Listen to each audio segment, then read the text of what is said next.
नमस्कार दोस्तों, मैं अमित वर्मा फिर से आपके सामने आ गया हूँ एक बार। तो गाइस, हम लोग फाउंडेशन इंजीनियरिंग पढ़ रहे थे। हमने लेक्चर 1 एंड लेक्चर 2 पढ़ लिया था, जिसका मैंने लिंक डिस्क्रिप्शन बॉक्स में दिया हुआ है, आप जाकर वहाँ पर पढ़ सकते हो। बेसिकली हमने फर्स्ट लेक्चर में देखा था कि फाउंडेशन इंजीनियरिंग क्या होती है, फाउंडेशंस कौन कौन से होते हैं, किस तरीके के होते हैं, कैसे हम उनको बनाते हैं, वो सब हमने फर्स्ट लेक्चर में पढ़ा था। मैंने डिस्क्रिप्शन बॉक्स में लिंक उसका दिया हुआ है, आप जाकर पढ़ सकते हो। सेकेंड लेक्चर में हमने बेसिक टर्म्स जो यूज़ होते हैं फाउंडेशन इंजीनियरिंग में, जैसे कि ग्रॉस प्रेशर क्या होता है और बेयरिंग कैपेसिटी क्या होती है, वो सब हमने पढ़ लिया था। सो अब क्या है, जो थर्ड लेक्चर है गाइस, अब हम आगे पढ़ते हैं, नेक्स्ट लेक्चर स्टार्ट करते हैं। तो मैं हूं अमित वर्मा, और अगर आप मुझसे कनेक्ट होना चाहते हो तो ये मेरी आईडीज़ हैं, आप मुझे कहीं पर भी फॉलो कर सकते हैं, और ये मेरा लिंक्डइन अकाउंट है, आप मुझे यहाँ पर ज्वाइन ईजिली कर सकते हो।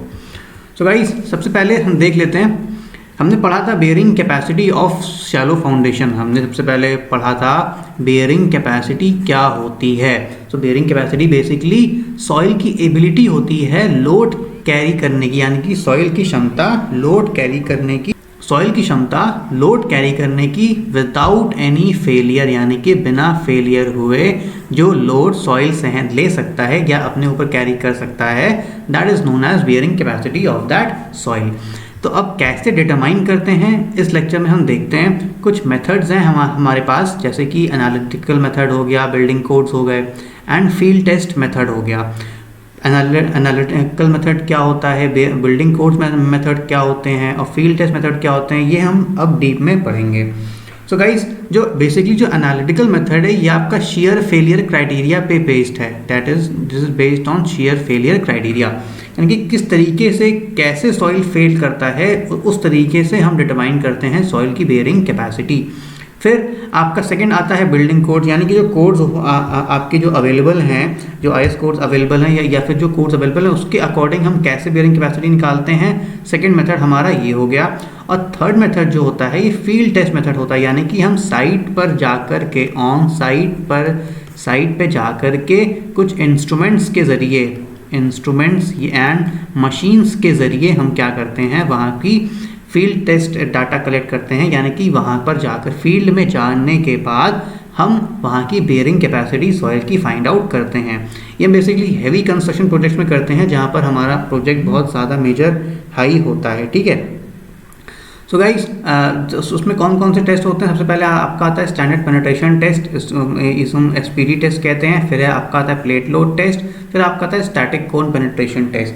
तो ये गाइस कुछ टेस्ट हैं हमारे पास, जिससे हम सॉइल की बेयरिंग कैपेसिटी फाइंड आउट कर सकते हैं, ठीक है। तो अब आगे देखते हैं, अब हम एक एक मेथड करके डीप में उसकी एनालिसिस करेंगे।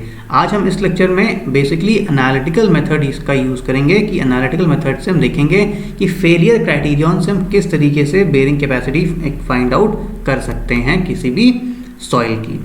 सो अब भाई एनालिटिकल मेथड में अब शेयरिंग क्राइटेरिया पर बेस्ड है। अब शेयर फेलियर कौन कौन से होते हैं ये देख लेते हैं। It is based on share failure criteria, ये तो मैंने आपको बता दिया, लेकिन कौन कौन से शेयर फेलियर क्राइटेरिया होते हैं ये हम आइए देखते हैं। सबसे पहला है जनरल शेयर फेलियर, फिर है आपका लोकल शेयर फेलियर, फिर आपका आता है पंचिंग शेयर फेलियर, ठीक है। तो ये 3 टाइप के फेलियर हमारे पास अवेलेबल हैं। उसके बाद आप देखिए, अब यहाँ पे आपको इस फिगर में देख सकता है कि ये आपका जनरल शेयर फेलियर है, ये आपका इस तरीके से लोकल शेयर फेलियर है, ये आपका पंचिंग शेयर फेलियर है। इस फुटिंग में, इस डायग्राम में आप देख सकते हो। सो गाइस, अब इस डायग्राम में आप देखोगे तो अब क्या समझोगे, इसको देख के जैसे कि आप देख सकते हो, ये आपकी फुटिंग है, ठीक है, ये आपकी फुटिंग है जो आपने डिज़ाइन करी है, और ये आपका ग्राउंड लेवल है, ये आपका ग्राउंड लेवल है, और ये this is the depth of foundation, ये आपकी फुटिंग हो गई, या फिर ये आपका यहाँ से लेकर के यहाँ तक, ये आपका डेप्थ ऑफ फाउंडेशन हो गया। डीएफ क्या है, DF is the depth of foundation, ठीक है। तो अब यहाँ पर क्या है, आप देख सकते हो कि जैसे ही सॉइल पर इस पर, अब हम इस कुछ ग्राफ के ज़रिए इसको समझने की कोशिश करते हैं कि क्या होता है। अब यहाँ पे देख लोड एंड सेटलमेंट कर्व है ये। अब जैसे जैसे लोड, आप यहाँ वो पॉइंट से इस पॉइंट तक देखो, जैसे जैसे आपका लोड बढ़ रहा है, सेटलमेंट भी आपका लीनियरली वेरी कर रहा है, लेकिन एक डेफिनेट लोड आने के बाद क्या होता है, सेटलमेंट थोड़ा सा डिक्रीज़ करने लगा, और डिक्रीज़ करने के बाद फिर एक इंक्रीज़ करके बेसिकली एक ही लोड पर वो इंक्रीज़ करता जा रहा है। आप देख सकते हो कि इंक्रीज़ कर रहा है। तो यहाँ पे आप देख सकते हो एक स्पेसिफिक लोड, आपको एक अल्टीमेट लोड मिल गया, यानी कि एक अल्टीमेट लोड मिल गया कि जहाँ पर सेटलमेंट आपका मैक्सिमम सेटलमेंट जहाँ पर अचीव हुआ। तो अब यहाँ पे आप देख सकते हो कि क्या क्या चीज़ें इसमें इस फेलियर में आ जा रही हैं। सबसे पहले आप यहाँ पे हीविंग देख सकते हो, ये आपकी देख सकते हो सॉइल जो है थोड़ा सा उठ गया है, या आपका इसको कहते हैं हम हीविंग ऑफ सॉइल। जो एज के पास जो है सॉइल थोड़ा सा हीविंग हो गया, यानी कि उठ गया है। और फेलियर आप देख सकते हो यहाँ से जब फेलियर आपका पैटर्न हुआ, ये फेलियर उठा और पूरा ग्राउंड तक आया, यहाँ से लेकर के पूरा ग्राउंड तक इस तरीके से फेलियर आपका पैटर्न डिफाइन हुआ। तो गाइस इसको हम बेसिक डीप में पढ़ेंगे। अब यहाँ फिर आप लोकल शेयर फेलियर में देख सकते हो, यहाँ पे आप हीविंग ऑफ सॉइल ज़्यादा है, यहाँ पे हीविंग थोड़ी सी कम हो जाती है। और यहाँ पे आप जब आप ग्राफ देखोगे तो यहाँ पर आप देख सकते हो कि जैसे लोड बढ़ेगा लीनियरली वैरी कर रहा है, लेकिन यहाँ पे कोई अल्टीमेट यानी कि मैक्सिमम पीक लोड डिफाइन नहीं है। ठीक है, यहाँ पे आप देख सकते हो लोड बढ़ता ही जा रहा है, बढ़ता ही जा रहा है, इस तरीके से सेटलमेंट बढ़ ही रहा है। ठीक है, तो यहाँ पे एक अल्टीमेट लोड आपके पास अवेलेबल नहीं है कि किस पर फेलियर आपका होगा। जनरली ये इस तरीके का कहते हैं हम इससे फेलियर को लोकल शेयर फेलियर। फिर आपका आता है punching shear failure. Punching shear failure में आपका देख सकते हैं आप जो आपका बेस है या फेलियर आपका ग्राउंड तक नहीं आ रहा है, और यहाँ पे आप हीविंग जो सॉइल की हीविंग है, हीविंग भी यहाँ पर नहीं हो रही है। तो कुछ इस तरीके से आपका फेलियर पैटर्न कर्व आपका बनता है। तो गाइस अब ये आपका हो गया मोड्स ऑफ शेयर फेलियर। अब हम आगे देखते हैं, थोड़ा सा आगे की ओर बढ़ते हैं। सो गाइस अब हम स्टार्ट करते हैं जनरल शेयर फेलियर क्राइटेरिया क्या होता है और किन किन सॉइल्स में ये अकर होता है, थोड़ा सा इसका डीप एनालिसिस करते हैं। तो सबसे पहले जो हम देखते हैं जो किस सॉइल में अकर करता है, this occurs in soil with brittle type shear stress curve, यानी कि आप देख सकते हो ये जो आपका कर्व है इसको हम कहते हैं ब्रिटल नेचर। ब्रिटल नेचर में क्या फ़ायदा रहता है कि आपको एक अल्टीमेट लोड डिफाइन रहता है कि इस लोड पर यहाँ पर सॉइल फेल करेगा। जैसे कि अब अब ऐसा फेलियर क्राइटेरियन किन सॉइल में पाया जाता है ये देख सकते हैं। जैसे एग्जांपल दे रखा है डेंस सैंड, सिल्ट सॉइल या ओवर कंसोलिडेटेड क्ले में, ऐसे जिसकी सॉइल की ऑफ लो कंप्रेसिबिलिटी, जिसकी कंप्रेसिबिलिटी लो हो उस सॉइल में। ठीक है, तो बेसिकली इन सब सॉइल्स में जनरल शेयर फेलियर क्राइटेरियन पाया जाता है। ठीक है, अब सेकंड देखते हैं, सेकंड पॉइंट क्या है इसके बारे में। जैसे जैसे प्रेशर इंक्रीज करता है और on increasing towards ultimate value the state of plastic equilibrium is reached initially in the soil around the edge of footing, यानी कि अब फुटिंग के अराउंड में जो ये जो सॉइल है यहाँ पर एक तरीके से प्लास्टिक इक्विलिब्रियम अचीव होता है।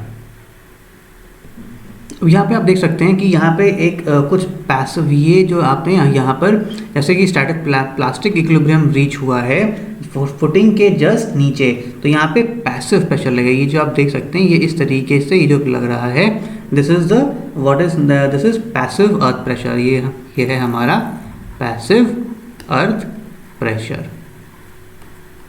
इसको हम कह सकते हैं EP भी कह सकते हैं, PEP इसको कहा सकता है। पैसिव अर्थ प्रेशर हमारा इस तरीके से नीचे की ओर डाउनवर्ड्स की ओर एक्ट कर रहा है। ठीक है, डाउनवर्ड्स एंड आउटवर्ड। पहले ये देखिए लोड लगा, ये आपका लोड लगा फुटिंग के ऊपर, जो यहाँ पे लोड लग रहा था, इसकी वजह से क्या हुआ, एक state plastic state equilibrium develop हुई। अब ये प्रेशर नीचे की ओर लगा पैसिव स्टेट में, अब नीचे की ओर लग रहा है और यही चीज़ आउटवर्ड की ओर जा रही है, यानी कि बाहर की ओर ये जा रही है। तो यहाँ पे जैसे कि आप देख सकते लिखा हुआ है gradually spreads downward and upwards. फिर थर्ड पॉइंट देख लेते हैं, ultimately the state of plastic equilibrium is fully developed throughout the soil and the failure surface is as shown in the diagram, यानी कि अब कुछ समय बाद, यानी कि जो लोड लगने के कुछ समय बाद फुली प्लास्टिक स्टेट डेवलप हो जाता है सॉइल में, और इस तरीके से सॉइल का फेलियर पैटर्न हो जाता है। इस तरीके से फेलियर पैटर्न आ जाता है और ये कहाँ तक रीच होता है, ये आपका फुल ग्राउंड लेवल तक रीच होता है। ठीक है, और ये एक चीज़ याद रखिएगा, ये जो जनरल शेयर फेलियर होता है ये soils with relative density more than 70% में अकर होगा। जिन सॉइल की डेंसिटी रिलेटिव डेंसिटी 70% से ज़्यादा है तो उस वहाँ पर आपका जनरल शेयर फेलियर क्राइटेरियन होगा। अब अगला देखते हैं, जैसे कि ये नेक्स्ट है हमारा लोकल शेयर फेलियर। अब लोकल शेयर फेलियर में क्या था, मैंने आपको बताया था जब शुरुआत में कि यहाँ पे कोई भी एक स्पेसिफिक पैटर्न फेलियर का नहीं है, यानी कि कोई भी एक अल्टीमेट लोड नहीं है जहाँ पर आपका सॉइल जिस लोड पर सॉइल फेल करे। यहाँ पे आप देख सकते हैं कि हूबहू ये ऑलमोस्ट ये जनरल शेयर फेलियर क्राइटेरिया की तरह ही इसका फेलियर है, लेकिन यहाँ पे जो आप एक चीज़ मैं यहाँ पे बताना भूल गया, यहाँ पे आप देख सकते हैं कि सॉइल की हीविंग हो रही है। अब यहाँ पे जब फेल हुआ सॉइल तो ये सॉइल थोड़ा सा उठ गया इस तरीके से और ये सॉइल उठ गया इस तरीके से, तो ये जो है ये आपकी कहते हैं, इसको कहते हैं हम हीविंग ऑफ सॉइल। ठीक है, this is called as what as heaving of soil. एंड इसमें एक चीज़ और अगर होती है, जब जो फाइनल स्लिप मूवमेंट होता है जनरल शेयर फेलियर में, फाइनल स्लिप मूवमेंट भी अकर करता है। फाइनल स्लिप मूवमेंट होता है जिसके कारण जो सॉइल जिसके कारण हमारी फुटिंग में टिलिंग आ जाती है। It results in tilting of foundation. ठीक है, ये आप याद रखना इस तरीके से। अब यहाँ पे लोकल शेयर फेलियर में देखते हैं। लोकल शेयर फेलियर में जैसे ही आपका लोड लगा तो यहाँ पे कोई भी अल्टीमेट लोड डिफाइन नहीं है क्राइटेरियन का। ये आपका स्ट्रेस स्ट्रेन कर्व देख सकते हो इसमें, यानी कि लोड और सेटलमेंट कर्व देख सकते हो। अब ये क्या है, considerable compression of soil under the footing, यानी फुटिंग के अंदर जो फुटिंग है, जैसे कि ये फुटिंग है, फुटिंग के अंदर ही यहाँ पे थोड़ा सा एक कंप्रेशन सा डेवलप हो जाता है। अब इसमें पार्शियल डेवलपमेंट, अब उसमें हम जनरल शेयर फेलियर में हमने देखा था फुली प्लास्टिक स्टेट डेवलप हो जाती है, बट यहाँ पे क्या है, partial development of state of plastic equilibrium is reached and failure surface do not reach the ground, यानी कि फेलियर सरफेस पूरा का पूरा ग्राउंड पर नहीं रीच नहीं होता। यहाँ पे इसने दिखा दिया है, लेकिन फेलियर पैटर्न सिर्फ आपका यहाँ तक या फिर यहाँ तक ही जाएगा, पूरा ग्राउंड तक नहीं जाएगा। ठीक है, ये सिर्फ इतना यहाँ तक फेलियर रहेगा और ये लाइन फेलियर लाइन यहीं तक रहेगी। और हमारा जनरल शेयर फेलियर में आपने देखा था कि जो फेलियर पैटर्न है पूरा आपका ग्राउंड सरफेस तक जाता था। ठीक है, अब उसके बाद देख लेते हैं। अब यहाँ पे only slide heaving of soil हो सकता है, वो भी एडजस्टमेंट ऑफ फाउंडेशन। यहाँ पे आप हीविंग आप देख सकते हो इस तरीके से, जो सॉइल थोड़ा सा उठ गया है, ये है आपका slide heaving of foundation. Slide heaving of foundation. ठीक है, यहाँ पे हल्का सा स्लाइडली ही आपका हीविंग हो रही है, ज़्यादा नहीं हो रही है, और ये एडजस्टेंट टू फाउंडेशन ही हो रहा है। नेक्स्ट टिल्ट, या अब इस केस में tilting of foundation do not occur, यानी कि यहाँ पर नो टिल्टिंग, कोई भी टिल्टिंग फाउंडेशन की नहीं होती। उसके बाद देखते हैं फिफ्थ पॉइंट क्या है, ultimate bearing capacity is not well defined. अब जैसे कि हमने आपको बताया था जनरल शेयर फेलियर में, यहाँ पे एक स्पेसिफिक लोड आपको मिल गया था, यानी कि ये स्पेसिफिक लोड सॉइल है जो अल्टीमेट लोड सॉइल कैरी कर सकता है, यानी कि this is the bearing capacity of soil. But in case of local share failure यहाँ पर कोई भी एक स्पेसिफिक एक पॉइंट स्पेसिफाइड नहीं है, hence ultimate bearing capacity is not well defined. फिर नेक्स्ट पॉइंट देखते हैं, फेलियर सडन नहीं होता है, बट यहाँ पर आपका फेलियर सडन हो सकता है as compare to in general shear failure. उसके बाद occurs in soil having plastic stress strain curve, यहाँ वहाँ पे हमने देखा था that occurs in soil having stress strain curve कैसी थी, brittle type stress strain curve थी। अब यहाँ पर जो स्ट्रेस स्ट्रेन कर्व है ये प्लास्टिक स्ट्रेस स्ट्रेन कर्व है। ठीक है, और ये अकर करता है कि सॉइल में, दैट इज सॉइल अगर करता है ये लूज सैंड में, इस तरीके का आपको फेलियर देखने को मिल जाएगा। फिर अब यहाँ अब रिलेटिव डेंसिटी कितनी होती है इसकी, 30 to 70% के बीच में है, तो आपका लोकल शेयर फेलियर आपका होगा सॉइल में। ठीक है, नेक्स्ट देखते हैं। अब जो नेक्स्ट फेलियर कंडीशन है हमारी, this is punching shear failure. अब पंचिंग शेयर फेलियर में आप इस डायग्राम के थ्रू देख सकते हो कि आपको कोई भी एक स्पेसिफाइड पॉइंट नहीं मिल रहा है, कोई भी एक मैक्सिमम अल्टीमेट लोड नहीं मिल रहा है। अब इस केस में सेटलमेंट देखिए बढ़ता ही जा रहा है, बढ़ता ही जा रहा है। ठीक है, यहाँ पे बढ़ रहा है, यहाँ पे इसका मतलब ये कि लार्ज सेटलमेंट होगा, there will be large settlement under load. ठीक है, तो यहाँ पे आप देख सकते हो 7th पॉइंट में कि यहाँ पे लार्ज सेटलमेंट हो रहा है अंडर लोड। अब नेक्स्ट फिर अब तो एक पॉइंट देख सकते हैं, अब फिर यहाँ पे एक चीज़ और देख सकते हैं, यहाँ पे सॉइल की हीविंग नहीं हो रही है ना, जैसे सॉइल के उठ रहा था वो नहीं हो रही है, हेंस यहाँ पर no heaving of soil occurs, no heaving of soil occurs, यानी कि हेंस नो कोई भी हीविंग नहीं हो रही है, हेंस थर्ड पॉइंट भी करेक्ट है, no heaving of soil adjacent to footing. फिर अब इस केस में पंचिंग शेयर फेलियर में टिल्टिंग भी नहीं होगा, hence no tilting of foundation occurs and ultimate bearing capacity यहाँ पर वेल डिफाइंड नहीं है, क्योंकि आप देख सकते हो एक पॉइंट के बाद लोड बढ़ने के बाद लोड सेटलमेंट बढ़ता ही जा रहा है, हेंस कोई भी इस पॉइंट में एक अल्टीमेट लोड स्पेसिफाइड नहीं है, hence ultimate bearing capacity is not well defined in this case. और ये जो आपका फेलियर है ये अकर करता है वेरी लूज सॉइल, यानी कि बहुत ही ज़्यादा लूज सॉइल में ये अकर करता है, जिसकी रिलेटिव डेंसिटी लेस दैन 30% है।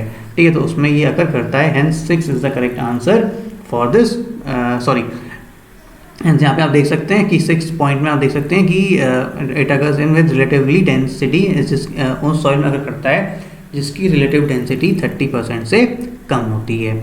उसके बाद it is accompanied by shearing in vertical direction around the edge of footing. एक चीज़ आप याद रखना, यहाँ पर जो एक नई चीज़ है, एक नया क्राइटेरिया क्या है कि जो फुटिंग है, वैसे कि अगर ये फुटिंग मैं कहूँ इस तरीके से, अगर मैं फुटिंग इसको बनाऊँ तो इसके एजेस पर इस तरीके से आपका शेयरिंग अकर होगा। जैसे कि फुटिंग है तो उसके एजेस पर आपका शेयरिंग अकर दिखेगा, this is shearing at edges. तो ये आपका सेकेंड पॉइंट हो गया। एंड फर्स्ट पॉइंट क्या है, it occurs when there is relative high compression of soil under the footing. Footing के अंडर अगर हाई कंप्रेस सॉइल अगर हाईली कंप्रेसिबल है तभी आपका यहाँ पे अकर होगा। तब हाईली कंप्रेसिबल सॉइल मतलब वेरी लूज सैंड में आपका होगा।